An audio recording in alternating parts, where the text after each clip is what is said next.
Olá, boa noite. Boa noite, Ingrid, Ingrid, né?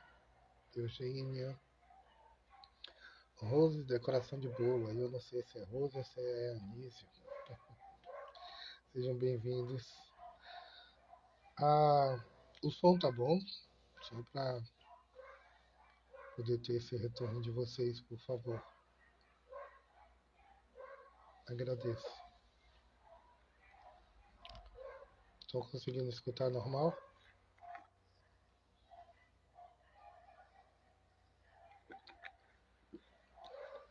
Obrigado, Ingrid.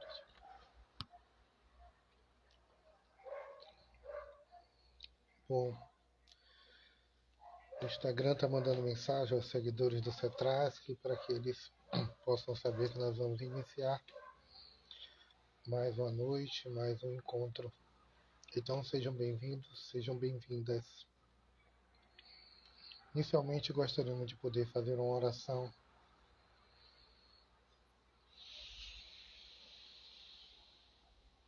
Pedimos a inspiração a todos os orientadores da nossa casa,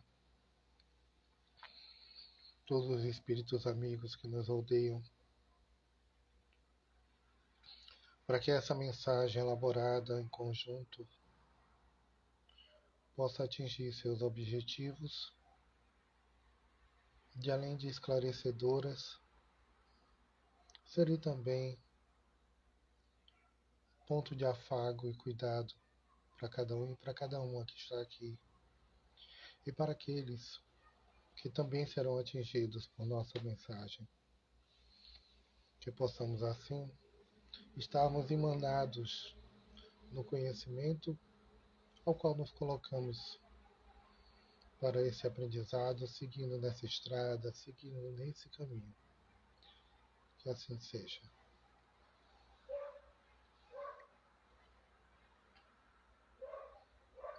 Bom, gente, uma pessoa disse que o áudio está baixo, as outras disseram que o áudio está bom.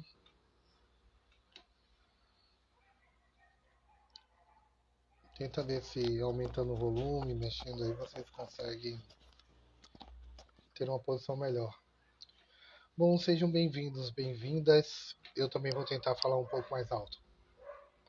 Nós estamos esse mês de setembro, que é um mês extremamente importante para nós, porque tanto a Organização Mundial de Saúde quanto as casas espíritas se preocupam com um tema que é a questão do suicídio. Então nós temos o Setembro Amarelo, o nosso Sistema Único de Saúde promove várias ações numa preocupação com esse que é um dos grandes problemas da humanidade. As taxas de suicídio são muito grandes. E tanto no ano passado, no retrasado, o CETRASC vem trabalhando esse tema. Só que dessa vez nós resolvemos trabalhar especificamente, ao invés de trabalhar o tema suicídio durante o mês, nós trabalhamos do livro O Evangelho segundo o Espiritismo, o capítulo Bem-aventurados aflitos. Então, durante todo o mês, nós falamos da justiça das aflições, as causas atuais e anteriores das aflições, esquecimento do passado, a questão do suicídio, a loucura, bem e mal sofrer. E assim viemos trabalhando e a gente sugere muito para que vocês possam se debruçar sobre esse capítulo, que ele é muito interessante. E encerrando o mês, nós estaremos falando sobre sacrifício da própria vida. É esse momento onde a pessoa retira a própria vida. Então nós estaremos falando dessa parte hoje e esperamos que a gente possa estar dialogando. Mas quando nós falamos de bem-aventurados os aflitos, eu senti muito a necessidade de trazer algumas definições. Então, quando nós falamos aflição, nós estamos falando de uma perturbação causada por um grande sofrimento, uma angústia, uma ânsia, uma dor, um martírio. A dimensão de aflição ela é algo muito forte dentro do nosso contexto, Porque você vê pela própria definição dela, essa dimensão da dor, da angústia que nos permeia e que gera entre nós esse grande sofrimento. Então, por isso que é importante pensar que esse mês nós estamos dialogando com as diversas formas de aflição que chegam até nós, que nos impactam a todos. Não há uma questão de dizer que esse pode estar sofrendo e aquele não. Esse pode cometer um suicídio e aquele não. Nós todos estamos impactados por essa grande aflição. Só que o nosso capítulo fala sobre sacrifício da própria vida. Olha como é interessante, porque ele não fala da questão de tirar a própria vida. É muito interessante, né, essa orientação da espiritualidade, de falar de sacrifício. E se nós trabalhamos a definição de aflição, sacrifício, por sua vez, é ato ou efeito de sacrificar, a imolação. Antigamente, alguns povos, algumas comunidades falavam de uma oferta, né, à divindade, a determinada divindade, como se fosse uma expiação de culpa, ou para implorar auxílio, ou como uma oferenda. Mas também o sacrifício é o abandono voluntário de algo precioso. E olha como ele está falando, de sacrifício da própria vida. Então, o abandono voluntário de algo extremamente precioso que é a nossa vida, renúncia. Tá? Então, essas são as definições que nós vamos trabalhar. E no livro dos Espíritos, eles trabalham, no livro do Evangelho, segundo o Espiritismo, ele trabalha com dois tópicos. Ele trabalha com o 29 e o 30. Eu vou ler para vocês. O 29, Kardec faz uma pergunta.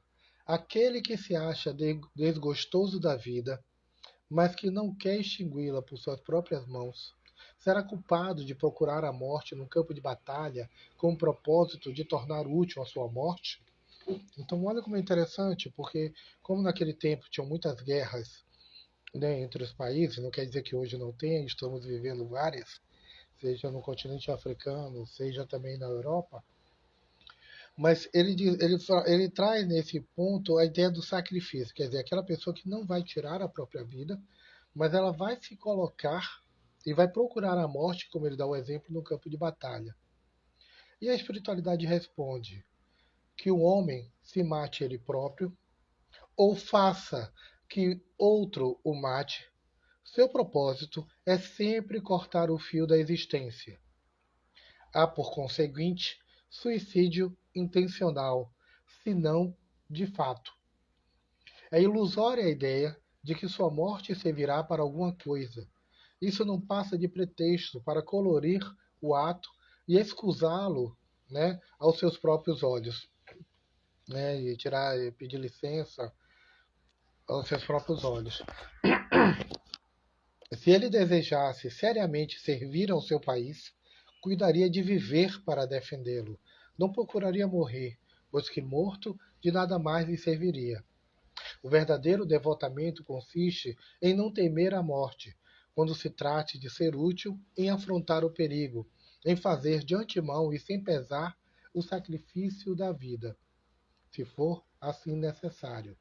Mas buscar a morte com premeditada intenção, expondo-se a um perigo, ainda que para prestar serviço, isso irá anular o mérito da sua ação. São Luís, Paris, 1860. Então, olha como é interessante pensar que aquele que se lança a uma determinada situação, como por exemplo na questão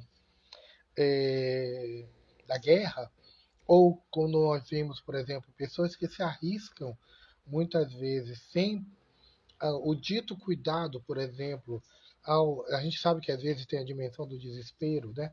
Mas aquela pessoa que se lança, por exemplo, numa situação perigosa, né? Muitas vezes para obter algum elogio ou outro, e a gente vai falar isso um pouco mais na frente, né? É uma pessoa que anula a sua intenção. Porque se ele se coloca esperando ser morto, ao invés dele estar servindo, por exemplo, ao seu país, ele, ele está sempre cortando aquilo que a espiritualidade coloca como o fio da sua existência. né?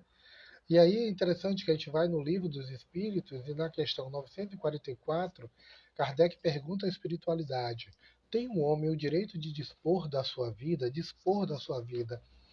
E a espiritualidade responde: não. Só a Deus assiste esse direito. O suicídio voluntário importa, ou ele representa, uma transgressão desta lei.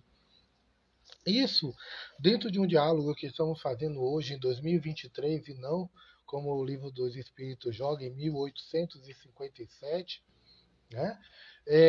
Nós diremos hoje em 2023, e ouvimos muitas vezes as pessoas falarem que eu sou dono da própria vida, eu sou dono do meu nariz, eu faço o que eu quero. Só que nós estamos falando de uma essência divina que nos coloca perante a existência, que é a dimensão da vida. E diante disso, esse direito de dispor da vida, ele não é nosso. Ele não é nosso, não na dimensão de que nós somos do outro. Não é isso. Nós estamos falando dessa disposição da intencionalidade pela qual nós existimos e estamos aqui, nesse momento, no aqui e agora em diante.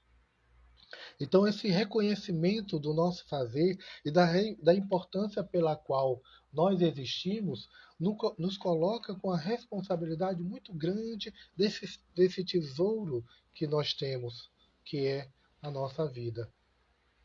Eu encontrei um livro chamado As Dores da Alma, não sei se vocês conhecem,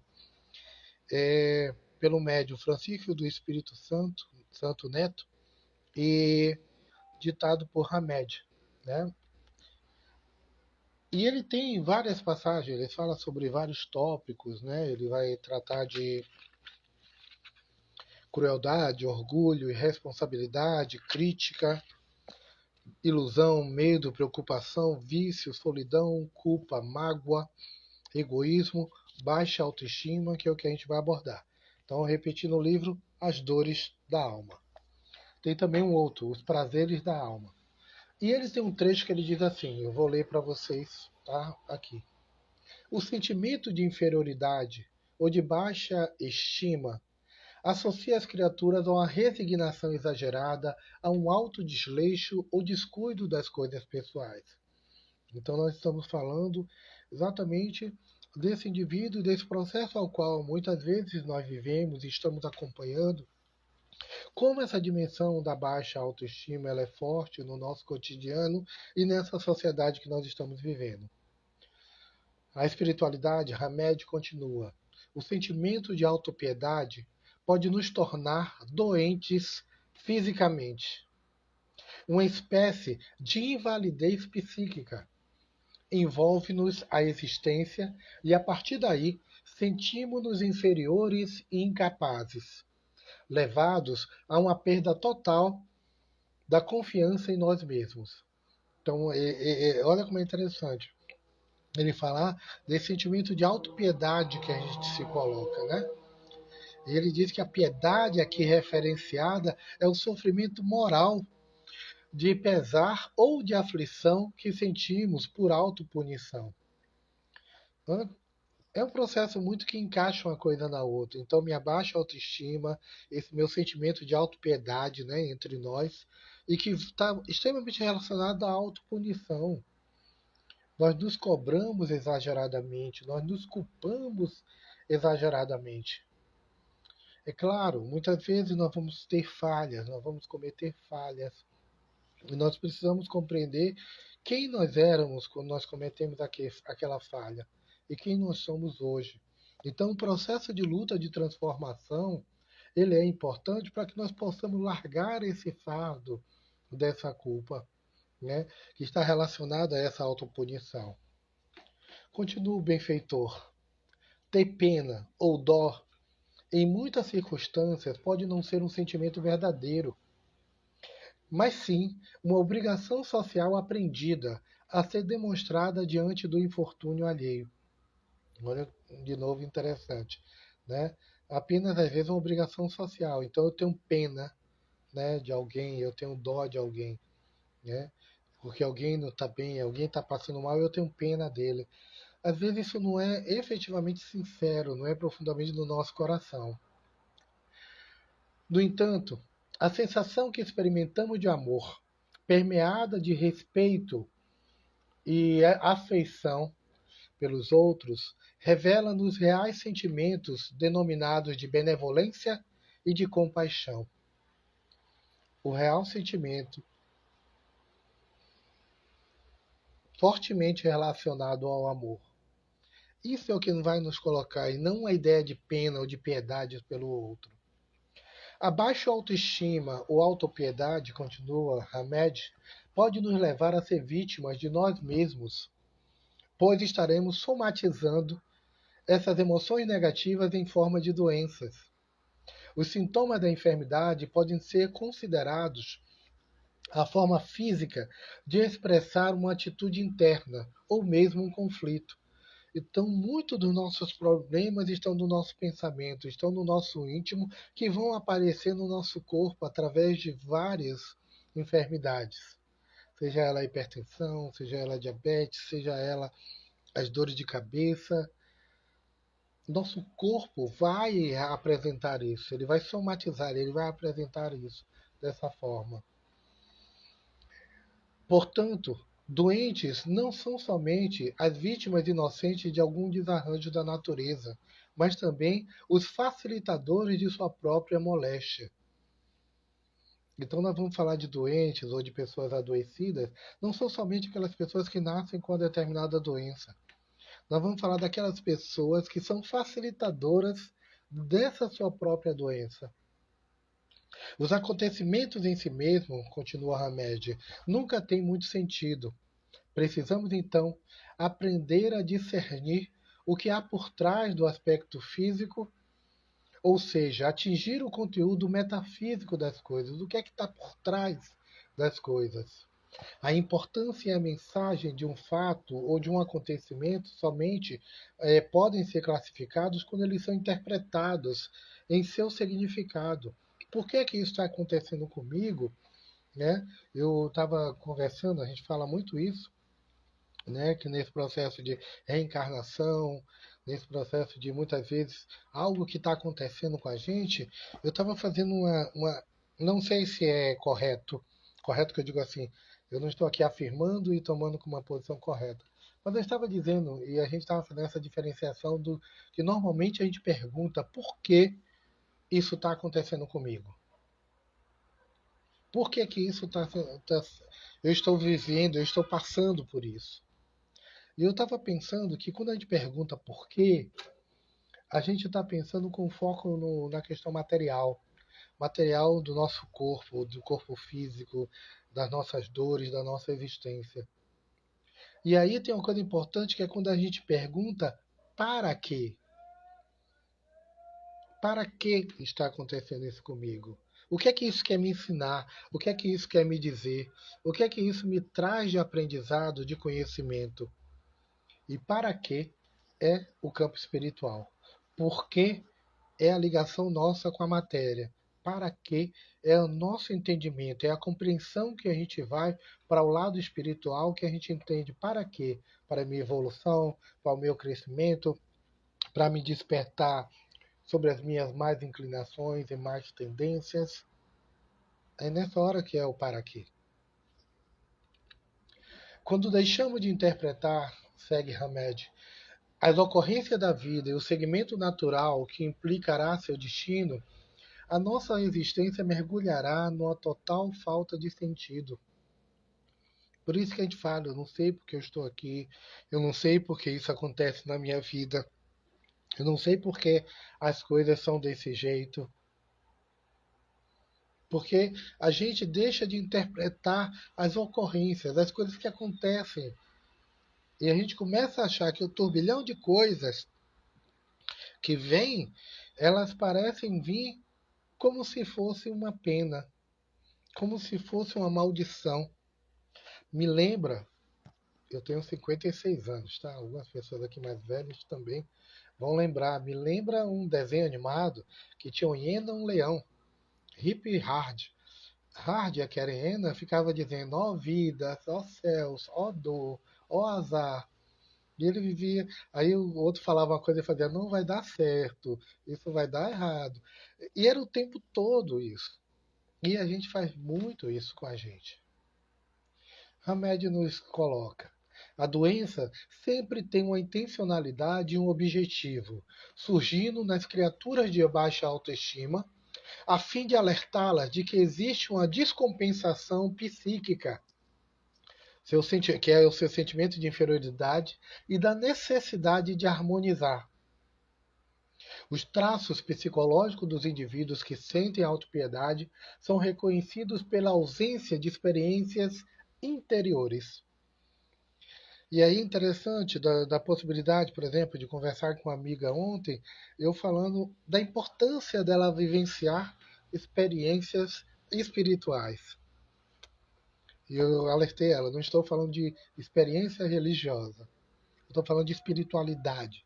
A espiritualidade é essa conexão que nós fazemos com o nosso interior, que nós dialogamos, que é aquilo que nós vamos chamar de alma, que nós vamos chamar de espírito, que os hindus vão chamar de Atman, que as pessoas de religiões de matriz africana vão chamar de axé.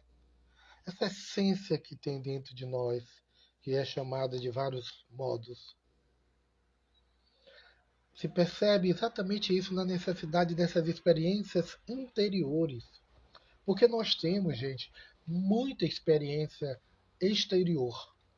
Na escola, no trabalho, com os amigos.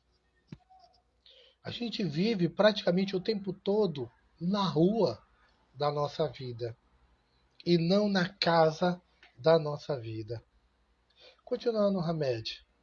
Essas pessoas possuem uma restrita visão de seu ritmo interno. Não conseguem, não conseguem valorizar seu mundo íntimo, nem conseguem desenvolver seu potencial inato.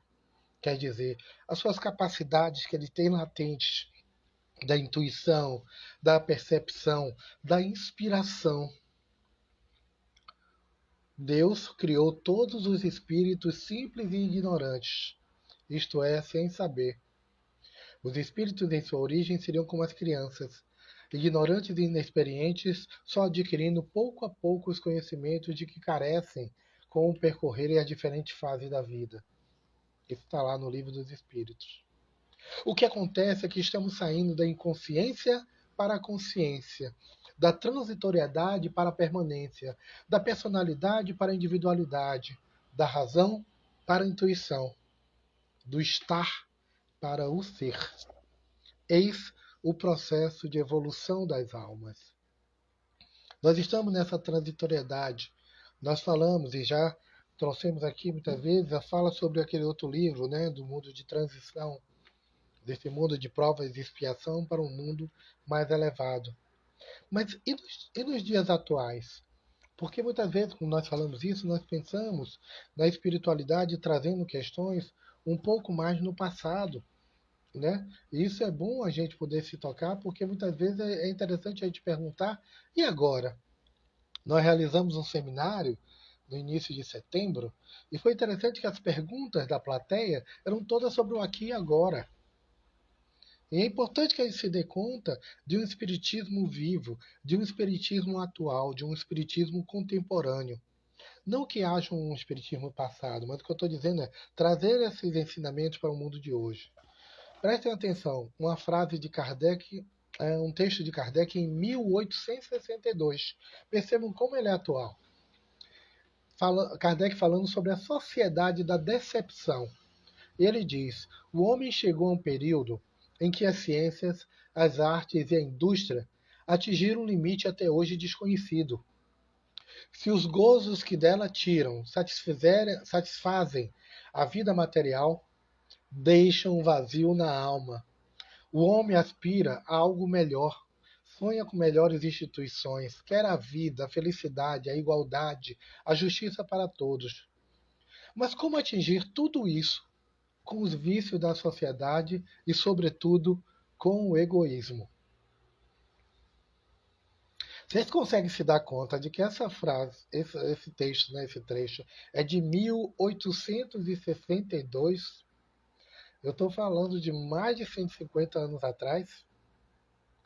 Então, olha como é interessante, também conversando com essa amiga, a gente estava falando, nós chegamos um nível de evolução, de ciência, de tecnologia, e estamos agora nos comunicando através de um processo altamente tecnológico, que é a internet, dentro de um aparelho celular, que antes a gente precisaria de uma câmera fazendo a transmissão, fazemos hoje por um simples aparelho de celular. Simples não, que ele é uma máquina, um computador praticamente extremamente complexo, né? Mas ele coloca como é que a gente pode obter a vida, a felicidade, a igualdade, a justiça. E aí ele observa a justiça para todos, e podemos falar hoje para todos e todas e todes. Mas como atingir tudo isso se a gente não consegue superar os vícios e o egoísmo? Então nós estamos falando como a sociedade parece cada vez mais egoísta quanto mais a gente evolui. Há uma concentração de renda, poucas pessoas no Brasil que têm muito dinheiro. Eu estou rindo agora porque o governo está querendo taxar as fortunas dos super ricos e tem muita gente pensando que vai pegar o dinheiro na poupança. Super rico, gente, é gente que tem dinheiro que vocês não imaginam. Nós estamos falando de bilhões. E é um número restrito de pessoas, porque eles acumulam dinheiro a partir da exploração do outro. É nessa hora que exacerba o egoísmo, exacerba essas tendências da concentração, da acumulação, dessa vida hoje que a gente tem na internet, que muitas vezes não é a vida real, que não se processa numa realidade para todos nós. Então, é como se a humanidade ela convivesse com o calcanhar de Aquiles, né? Vocês conhecem a lenda, onde Aquiles foi atingido por uma flecha exatamente no seu ponto fraco, que era o calcanhar. E diz assim que na convivência humana, esses nossos calcanhares, eles vão se chocar, exatamente se atritar, provocando no panorama do mundo contemporâneo uma cultura utilitarista, uma cultura de ficar utilizando os outros. Eu estava vendo agora uma reportagem, um trecho de uma fala de um apresentador de TV, que eu não vou usar o nome porque não é uma questão de um julgamento dele, mas o interessante é que ele fala com a naturalidade. Ele falando da piscina dele, que acumula areia, e ele dizendo que ele mesmo desce para o fundo da piscina e retira a areia do fundo da piscina, num esforço fenomenal. E ele diz que ele faz isso porque ele não quer pagar R$ 700 a um mergulhador profissional que usa aparelho, que faz limpeza de piscina. E aí é interessante que a gente faz um recorte e vem um outro ator, o Paulo Cardoso, o Pedro Cardoso, e o Pedro Cardoso faz assim, imagine, o cara é capaz de pagar 1 milhão naquela casa, de colocar uma piscina, que uma piscina em casa não é barato, construir a piscina e fazer a manutenção, a quantidade de água que se paga, e ele é incapaz de pagar o preço justo do trabalhador. Porque se o trabalhador está dizendo que para fazer aquela limpeza custa R$ 700, ele sabe o preço do trabalho dele. E o outro prefere descer sem prática, sem habilidade, arriscando a própria vida.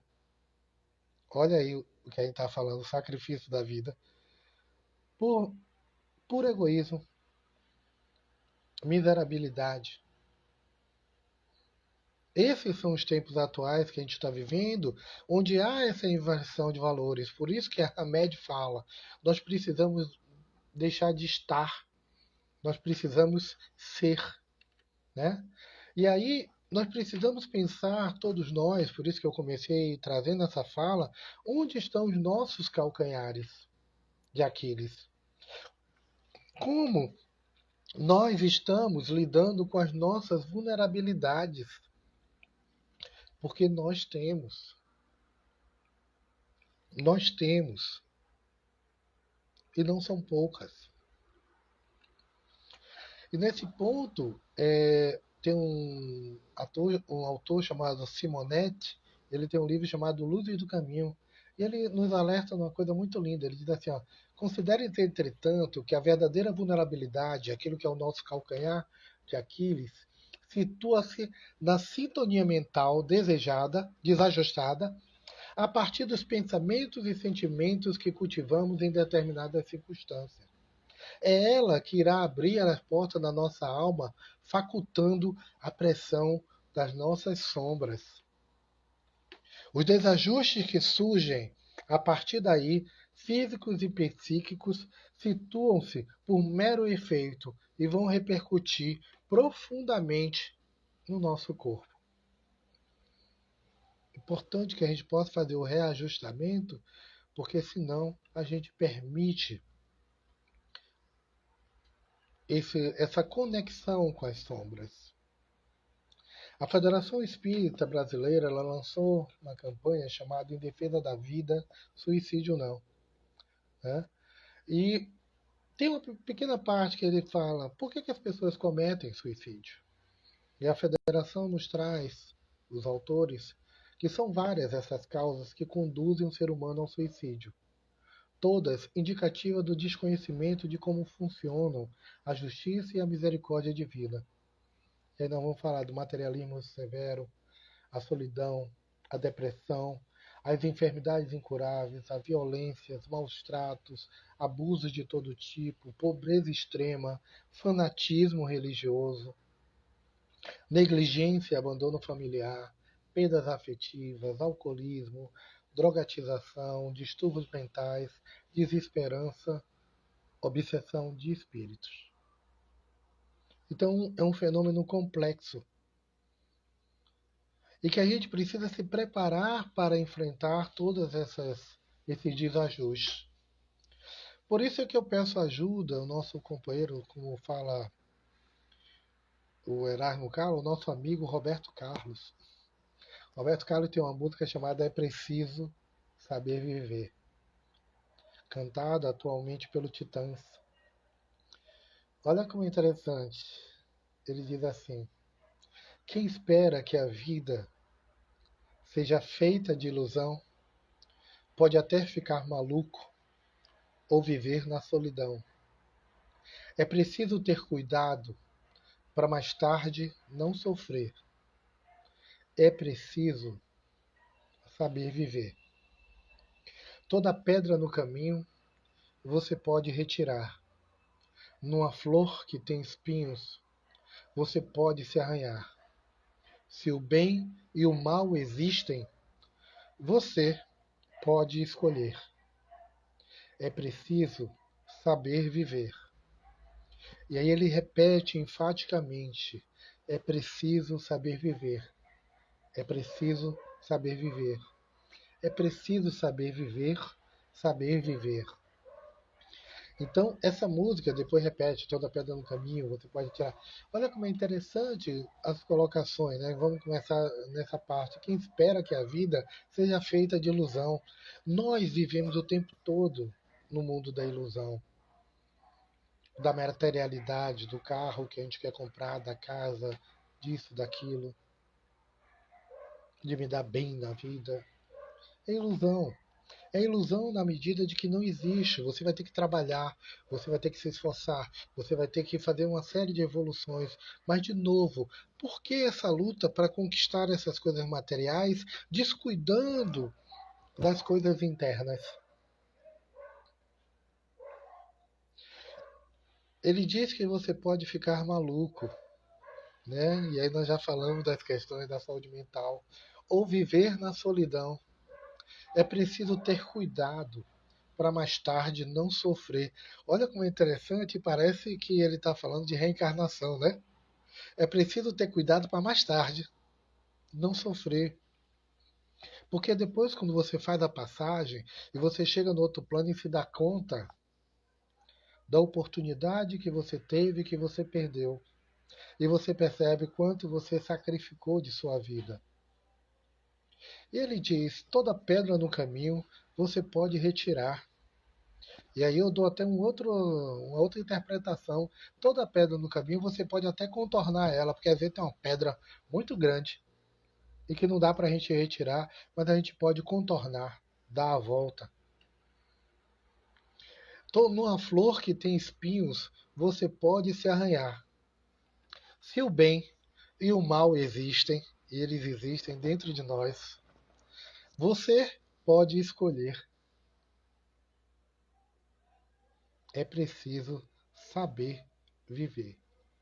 Essa doutrinária de hoje, ela tem esse propósito, um convite para que a gente, eu principalmente, eu possa saber viver. A gente não sabe viver. E a gente precisa urgentemente saber viver.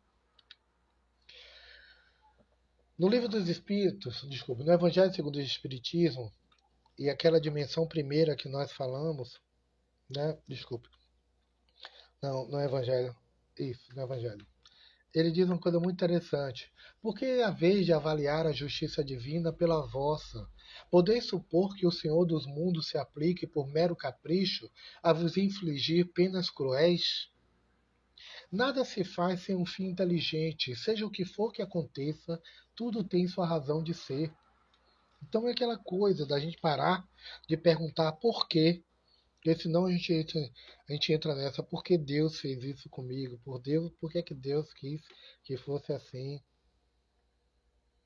E a gente diz de um fim inteligente para as coisas.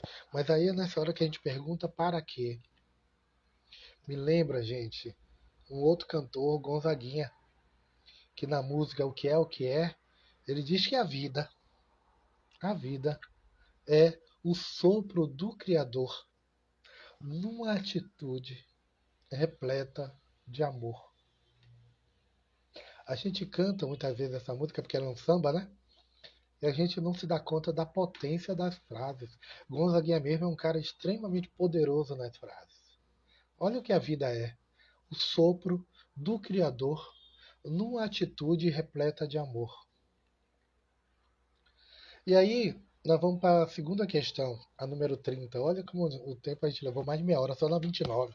Na 30, é uma outra pergunta.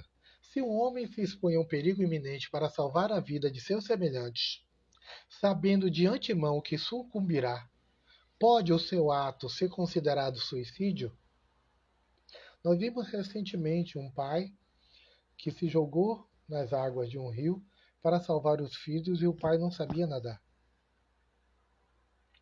A espiritualidade responde: desde que o ato não entre a intenção de buscar a morte, não há suicídio, e sim apenas devotamento e abnegação, embora também haja a certeza de que morrerá.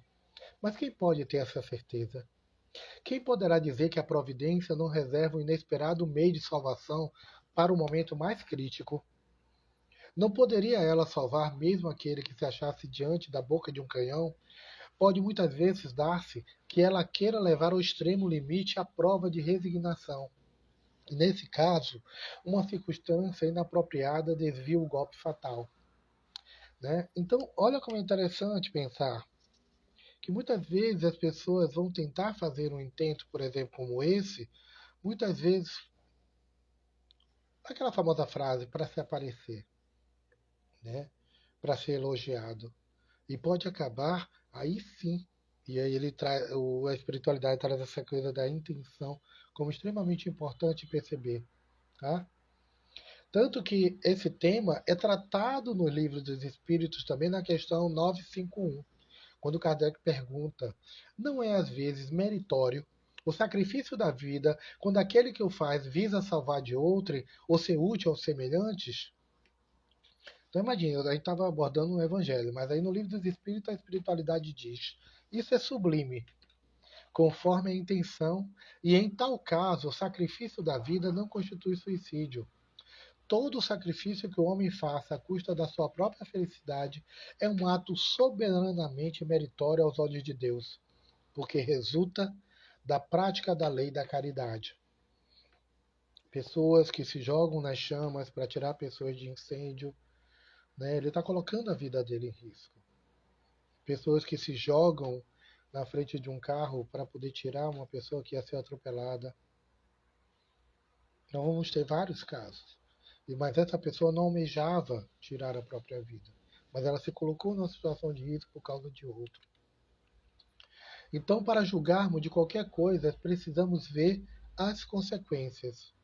Assim, para bem apreciarmos o que em realidade é ditoso ou não é ditoso para os homens, precisamos transportar-nos para além desta vida, porque é lá que as consequências se fazem sentir. Então, olha como é interessante, porque ele traz assim: a gente precisa ir além.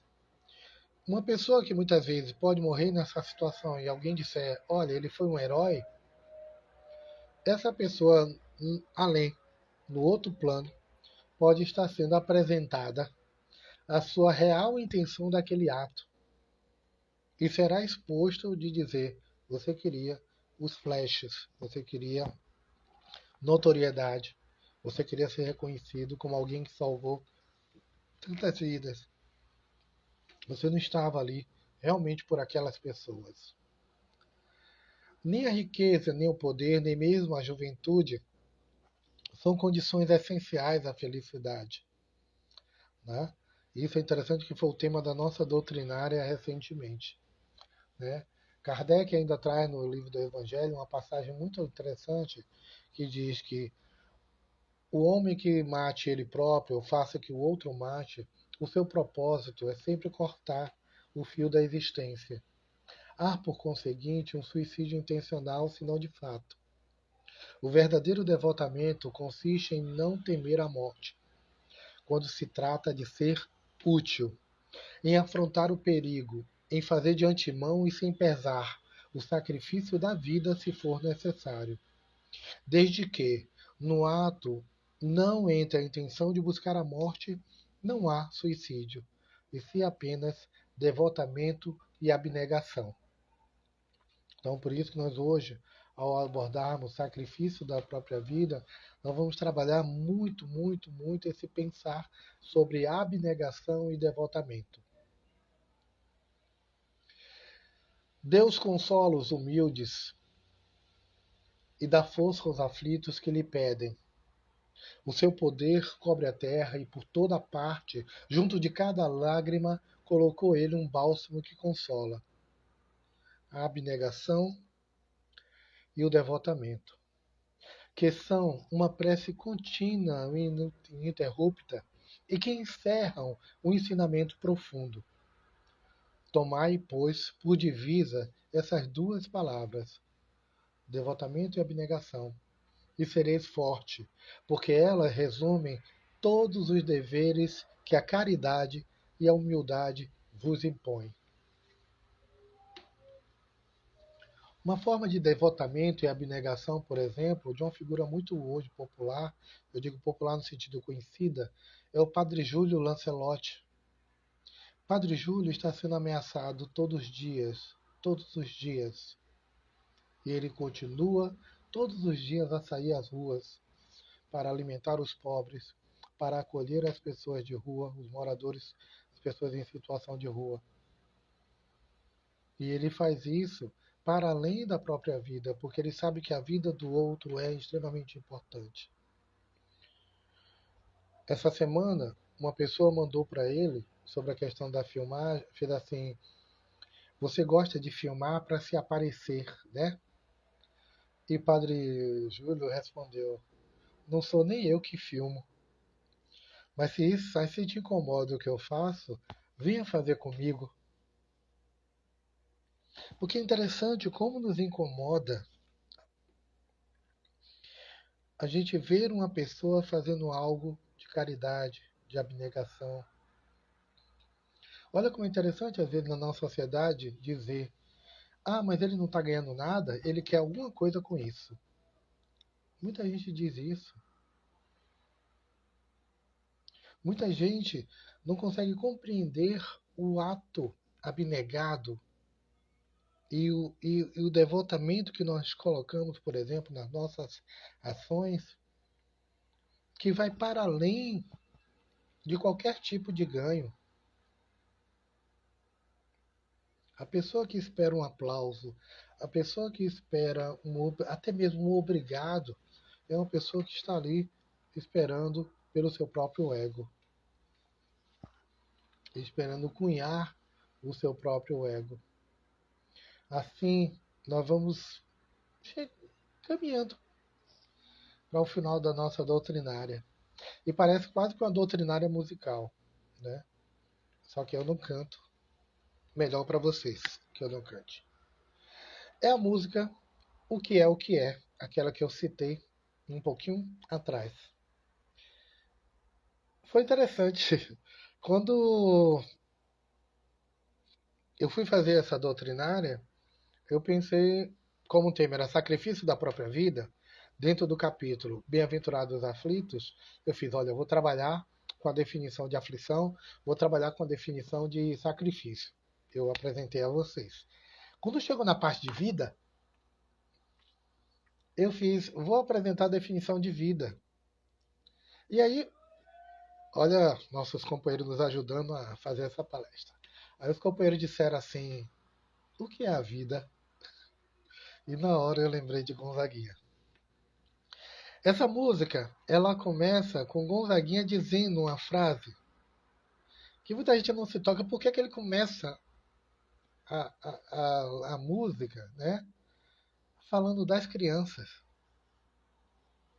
Ele começa dizendo, eu fico com a pureza da resposta das crianças. É a vida, é bonita e é bonita. Ele começa falando disso. E ele discorre. Só uma água aqui para viver e não ter a vergonha de ser feliz. Cantar e cantar a beleza de ser um eterno aprendiz.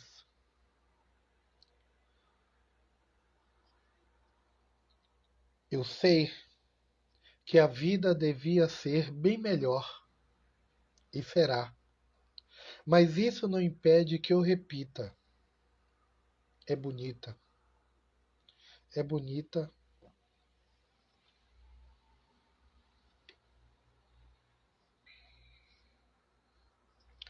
E é bonita. Não sei se eu não consigo chegar até o final sem chorar.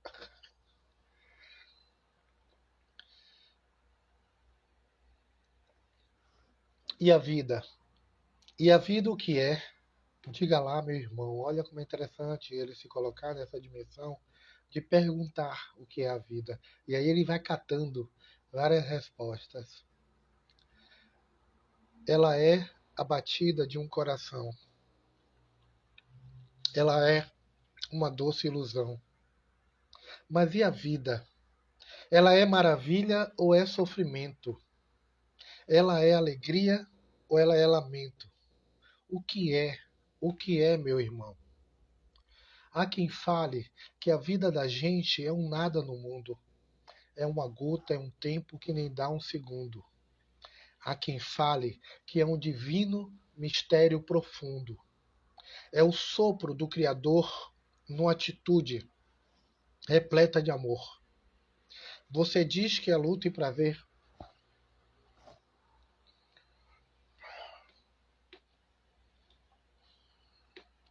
Ele diz que a vida é viver. Ela diz que melhor é morrer, pois amada não é e o verbo é sofrer. Mas aí olha como ele faz. A moça diz que é melhor morrer, porque ela amada não é e o verbo é sofrer. Aí ele diz que eu só sei que eu confio na moça. Olha como é interessante. Ela diz que é melhor morrer. Aí ele vem e diz: eu só sei que eu confio na moça e na moça eu ponho a força da fé. Somos nós que fazemos a vida com como der, ou puder, ou quiser, sempre desejada, por mais que esteja errada. Ninguém,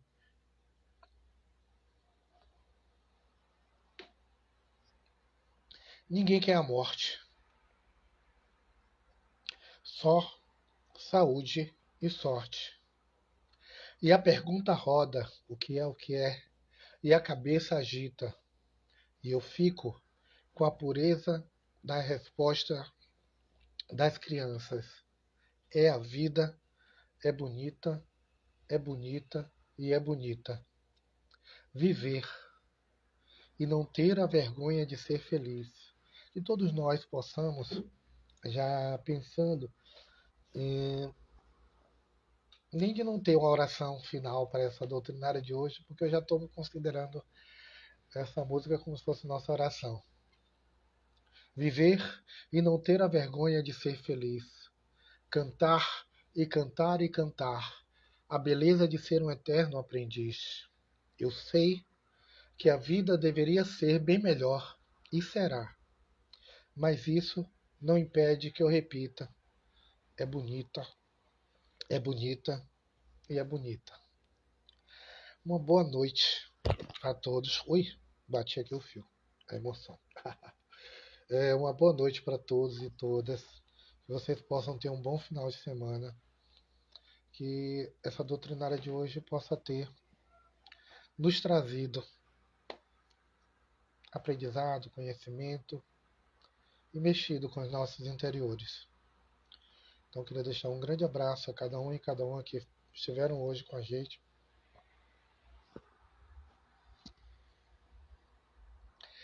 Gratidão, viu? Fiquem bem. Procura depois a letra da música também. Vai ser interessante. Tá? Tchau a cada um e cada uma. Obrigadinho. Tá?